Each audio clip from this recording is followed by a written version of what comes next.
तो नमस्कार, आप सभी का हमारे YouTube चैनल पर स्वागत है। तो अगर आप लोग कक्षा 12 केमिस्ट्री के स्टूडेंट हैं, 2023 से बोर्ड परीक्षा देने वाले हैं, तो आप सभी लोगों के लिए वीडियो बहुत ज़्यादा महत्वपूर्ण होने वाली है, क्योंकि आप लोगों को पता होगा कि हमारे YouTube चैनल पर आप सभी लोगों के लिए पूरी किताब से महत्वपूर्ण प्रश्न कराए जा रहे थे, जिसके अंतर्गत कक्षा 12 केमिस्ट्री में आज आपके लिए एक नई सीरीज स्टार्ट हो रही है, जिसके अंतर्गत हम लोग कक्षा 12 केमिस्ट्री की जो पूरी किताब होती है उसमें से जो आपके सबसे ज़्यादा महत्वपूर्ण लघु उत्तरीय प्रश्न की जो सीरीज होती है, इसको भी हम लोग स्टार्ट कर रहे हैं। तो इसके अंतर्गत जितने भी आपके महत्वपूर्ण प्रश्न होंगे पूरी किताब से लघु उत्तरीय प्रश्न में, जो आपकी बोर्ड परीक्षा में 3 नंबर और 4 नंबर के लिए आते हैं, उन सारे क्वेश्चन को इस सीरीज के अंतर्गत कराया जाएगा। ठीक, तो आप लोग करना कुछ नहीं, खाली वीडियो को लाइक कर देना, चैनल को सब्सक्राइब कर देना और डेली बेसिस पे जो भी क्लासेस मिल रही हैं उन सारे प्रश्नों को अच्छे तरीके से तैयार कर लेना, क्योंकि जितने भी प्रश्न इसके अंतर्गत आपको कराए जा रहे हैं सभी प्रश्न आपके बोर्ड परीक्षा में आए हुए प्रश्न है, बहुत ज़्यादा महत्वपूर्ण प्रश्न है।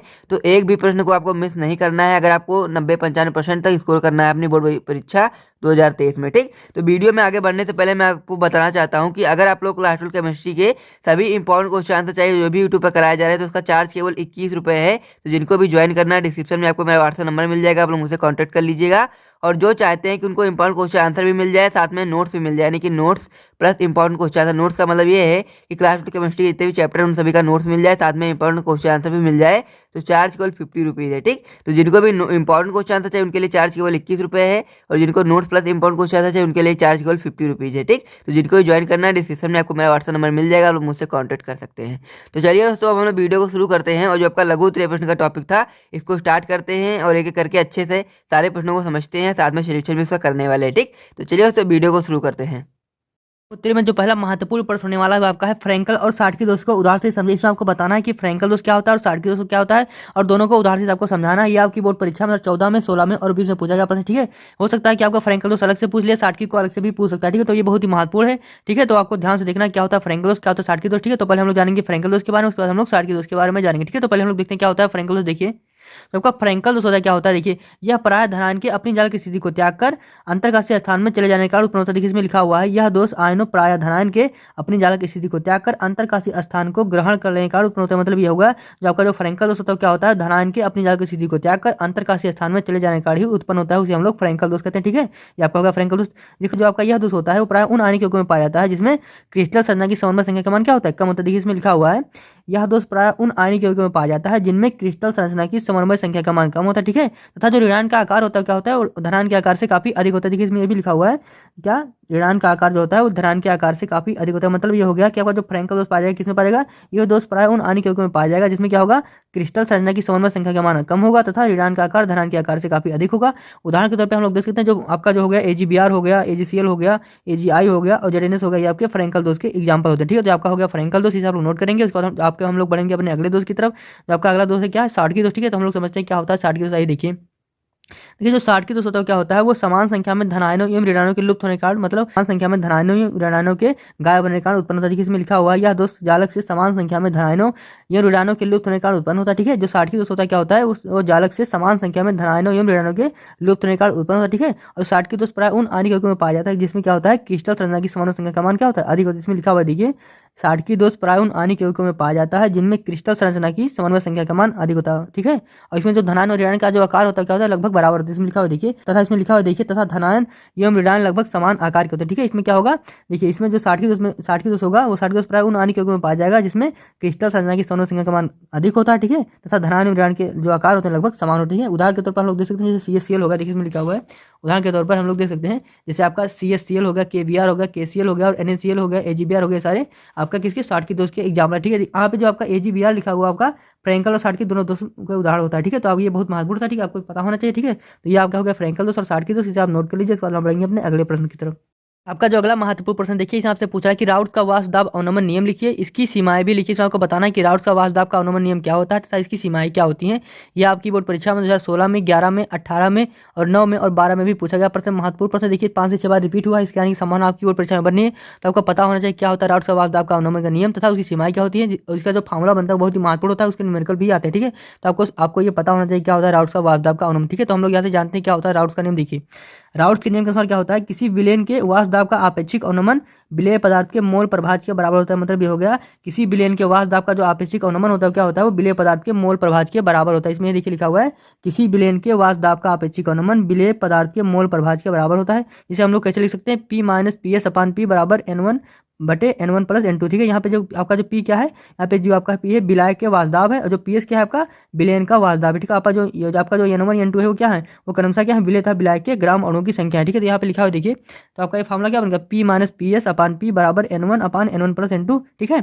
आपका P क्या है यहाँ पे, P आपका है, P क्या है आपका विलायक के वाष्पदाब है, और PS क्या है विलयन के वाष्पदाब है, और N1 N2 क्या है क्रमशः क्या है ग्राम अणुओं की संख्या है, ठीक है। तो ये आपका हो गया।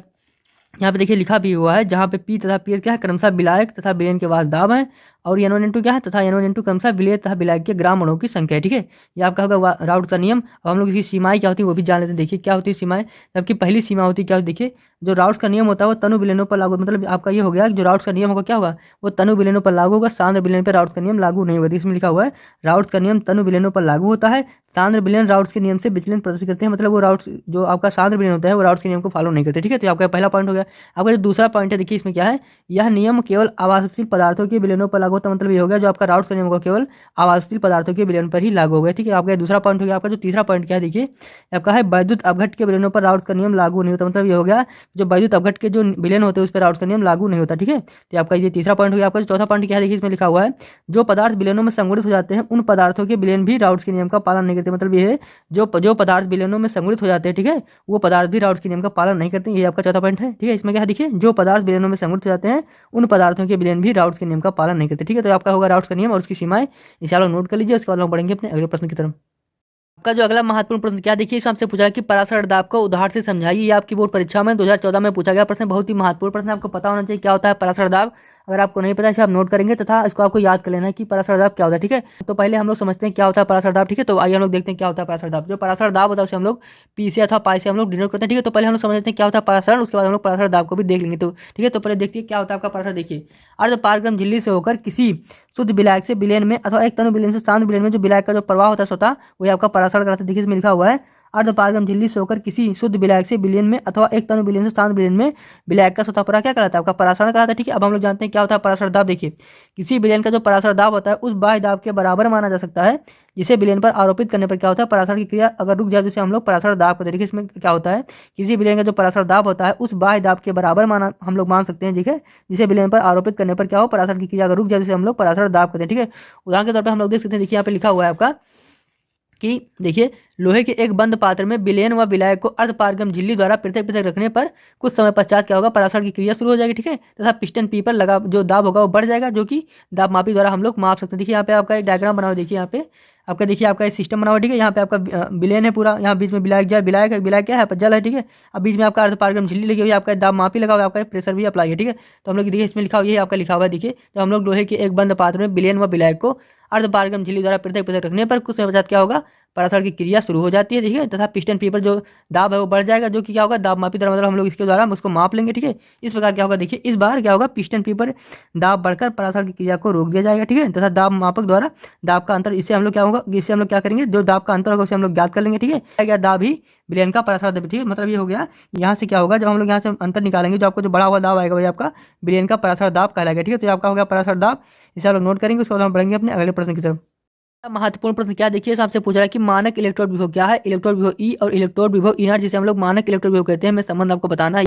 या हमें टिप्पणी लिखनी है किस पे, नेट समीकरण पे हमें टिप्पणी लिखनी है। ये आपकी बोर्ड परीक्षा में 2015 में 16 में 17 और 18 में 4 बार पूछा गया प्रश्न, बहुत ही महत्वपूर्ण प्रश्न, आपको पता होना चाहिए क्या होता है मानक इलेक्ट्रोड विभव और क्या होता है नष्ट इक्वेशन, ठीक है। तो अगर आपको नहीं पता है आप नोट कर लेंगे क्योंकि इसकी आपकी बोर्ड परीक्षा में की संभावना बन रही है, ठीक है। तो हम लोग पहले जानते हैं क्या होता है मानक इलेक्ट्रोड विभव। देखिए जब का मानक इलेक्ट्रोड विभव होता है वो होता है किसी धातु की छड़ को जब हम लोग 25 सेंटीग्रेड ताप पर एक मोलर धातु अंश सांद्रता के विलयन में डुबोते हैं तो क्या होता है धातु और विलयन के मध्य जो विभवांतर उत्पन्न होता है उसे हम लोग धातु का मानक इलेक्ट्रोड विभव कहते हैं। इसमें लिखा हुआ है किसी धातु की छड़ को 25 सेंटीग्रेड ताप पर एक मोलर धातु अंश सांद्रता के विलयन में डुबोने पर धातु और विलयन के मध्य जो विभवांतर उत्पन्न होता है उसे हम लोग धातु का मानक इलेक्ट्रोड विभव कहते हैं। मतलब ये आपका हो गया कि जब हम लोग किसी धातु की छड़ को 25 सेंटीग्रेड ताप पर एक मोलर धातु अंश सांद्रता के विलयन में डुबोएंगे तो क्या होगा धातु और विलयन के मध्य जो विभवांतर उत्पन्न होगा उसे हम लोग धातु का मानक इलेक्ट्रोड विभव यानी इनर्ट कहते हैं, ठीक है। तो आपका हो गया मानक इलेक्ट्रोड विभव। अब हम लोग जानते हैं कि इलेक्ट्रोड विभव ई और मानक इलेक्ट्रोड विभव इनर्ट में संबंध क्या होता है। देखिए मान लीजिए एक इलेक्ट्रोड इस प्रकार है m⁻n+ हम लोग नंबर ऑफ इलेक्ट्रॉन कितने n दे रहे हैं, ठीक है। तो आपका यहाँ क्या मिल रहा है m मिल रहा है, मतलब हम लोग धातु आयन में number of n electron n दे रहे हैं तो आपको m धातु प्राप्त हो रहा है, ठीक है।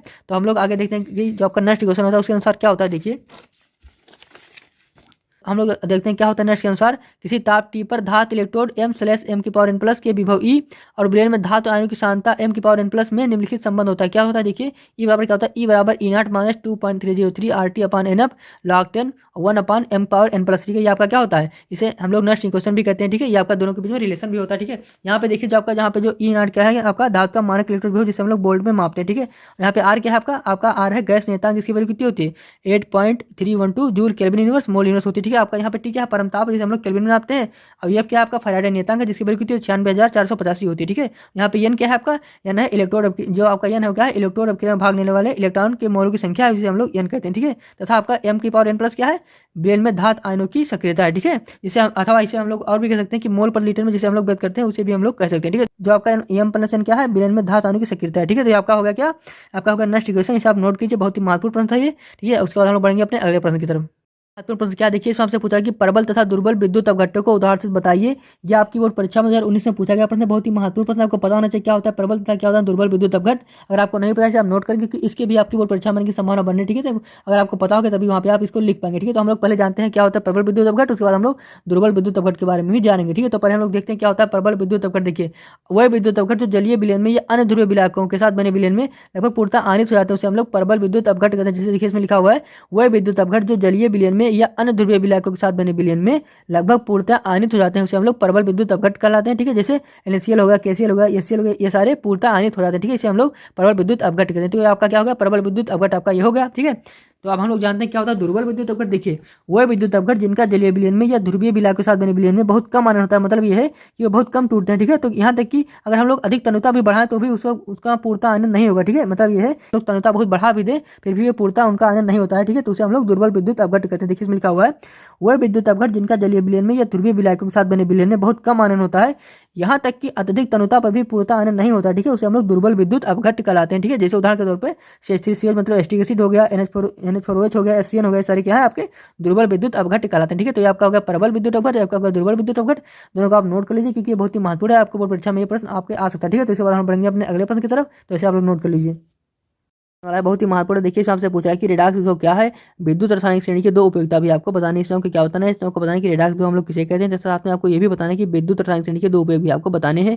ये आपकी बोर्ड परीक्षा में 2014 में, 13 में और 12 में पूछा गया प्रश्न, महत्वपूर्ण आपको पता होना चाहिए क्या होता है रेडाक्स विभव, ठीक है। अगर आपको नहीं पता इसे आप नोट करेंगे, क्योंकि इस बार इस प्रश्न की आपकी बोर्ड परीक्षा की संभावना बनने, ठीक है। तो इसको ध्यान से देखना, अपनी कॉपी में नोट करना है, ठीक है। तो पहले हम लोग जानते हैं क्या होता है रेडाक्स विभव। देखिए इसमें लिखा हुआ है, किसी सेल में ऑक्सीकरण तथा अपचयन अभिक्रियाएं होने पर क्या होता है, धातु तथा विलयन में उपस्थित आयनों के मध्य स्थापित होने वाले साम में जो विभवांतर होता है आपका रेडाक्स विभव कराते हैं। मतलब आपका ये हो गया, जब हम लोग किसी सेल में ऑक्सीकरण तथा अपचयन अभिक्रिया कराते हैं तो क्या होता है, धातु तथा विलयन में उपस्थित आयनों के मध्य में जो साम स्थापित होता है उसमें जो विभवांतर होता है वो आपका रेडाक्स विभव कहलाता है, ठीक है। तो आपका क्या होगा, ये आपका ये रेडाक्स विभव हो गया, ठीक है। अब इसका जो फार्मूला बनता है रेडाक्स विभव का क्या बनता है, ये हम लोग देखते हैं। वही आपका मान लीजिए आपका क्या है, देखिए आपका यहाँ पे लिखा हुआ है, हम लोग अगर हम लोग किसी पदार्थ की रेडाक्स अभिक्रिया लिखते हैं m⁴n plus number of return हम लोग n दे रहे हैं, तो क्या हो जाएगा आपका, क्या मिलेगा आपको, m मिलेगा, ठीक है। ये m क्या है आपका अपचयित रूप है, और ये m⁴n प्लस क्या आपका ऑक्सीकृत रूप है, ठीक है। तो उसके लिए जो फार्मूला बनता है, देखिए कैसे बनता है आपका, आइए देखते हैं हम लोग। अगर टेम्परेचर T होगा और रेडाक्स इलेक्ट्रोड के विभव E होगा, ठीक है, और पदार्थ के ऑक्सीकृत रूप की सांद्रता तथा अपचयित रूप की जो सांद्रता होगी, इन चारों चीज़ों में जो आपका जो रिलेशन बनेगा वो क्या बनेगा। देखिए आपका जो रिलेशन बनता है क्या बनता है, E बराबर E0 - 2.303 RT/NF into log 10 into reduction upon oxidation मतलब अपचयन अपान ऑक्सीकरण, ठीक है। ये आपका जो देखिए जो देखिए आपका जो रेडाक्स इलेक्ट्रोड के विभव हो गया, टेम्परेचर हो गया, पदार्थ की ऑक्सीकृत सांद्रता हो गई, पदार्थ की अपचयन सांद्रता हो गई, इनमें जो रिलेशन क्या बनता है, E बराबर E0 - 2.303 RT/NF into log 10 into reduction upon oxidation का ये आपका फार्मूला बनता है, ठीक है। यहाँ पे E0 क्या है आपका मानक इलेक्ट्रोड विभव है, ठीक है। तो ये आपका क्या होगा, आपका होगा रेडाक्स विभव हो गया, ठीक है। अब हम लोग जानते हैं विद्युत रासायनिक श्रेणी के जो अनुप्रयोग क्या होते हैं, इसमें आपके दो अनुप्रयोग आपको बताने थे, दोनों हम लोग यहाँ पे जान लेते हैं। देखिए जो आपका पहला अनुप्रयोग क्या है, देखिए इसमें आपको बताया गया है कि विद्युत रासायनिक श्रेणी में उच्च विद्युत धनात्मक तत्व जो होते हैं वो निम्न विद्युत धनात्मक तत्व को उनके लवणों के विलयन से विस्थापित करते हैं। मतलब यह है विद्युत रासायनिक श्रेणी में क्या होता है, धनात्मक तत्व होते हैं क्या करते हैं, वो निम्न विद्युत धनात्मक तत्व को उनके लवणों के विलयन से विस्थापित करते हैं। जैसे कि हम लोग जिंक जो होता है वो कॉपर सल्फेट के विलयन से कॉपर को विस्थापित करता है, ठीक है। इसमें आपको ये बताना है कि जो